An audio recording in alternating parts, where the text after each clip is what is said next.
Okay, great shout-outs. And look who just happened to drop by from Prime Minister Trudeau. How are you? Really great, really great. It's nice to be out on Canada Day again, as I have for 30, 40 years. Every day I try to find a different place to come out and cramp my style a little bit to be Prime Minister, but now now I get to actually chill and enjoy Canada Day. So what would be your perfect, I appreciate that you love Canada Day and you love being here with Canadians, but if you had to choose another place to be? For years, I used to do a citizenship ceremony. So I used to show up in the crowd at a citizenship ceremony in the Old Port in Montreal. And then in the afternoon, I'd head up to the country, go to a friend's place. We'd have homemade, the store-bought fireworks, and just spending the evening with friends after having spent the morning with other Canadians was always my best Canada Day. I'm glad you didn't say homemade fireworks. No, I almost said that, but it's explosives.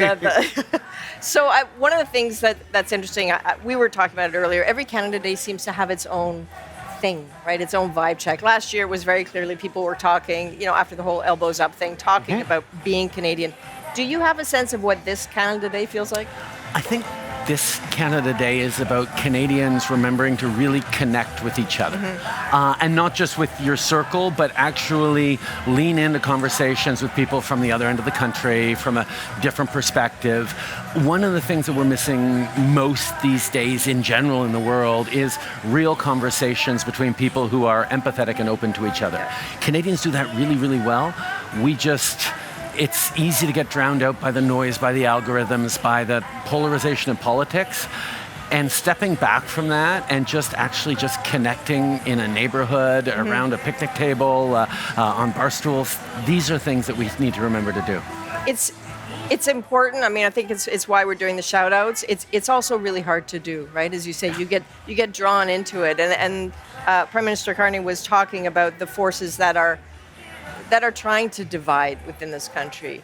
What do you see those forces as being? Well, I think I see them as actually being a lot smaller than the volume with which they're shouting pays attention. And I think the more time Canadians actually sort of turn off their phone and go talk with each other and actually look at understanding and seeing how much we have in common as a country, and don't pay any mind to the people who say, oh my God, we're so divided.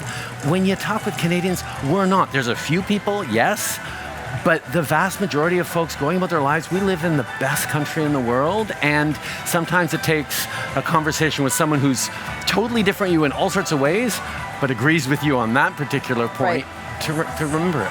Do you worry about the separatist sentiments?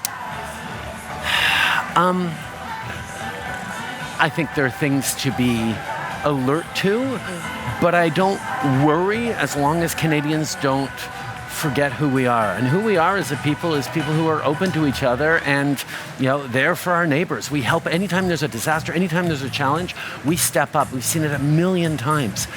Canadians connecting with Canadians is the answer to any challenge come forward, and challenge of people who want to divide this country. It gets met not necessarily just politically, although it has to be met politically. Sure.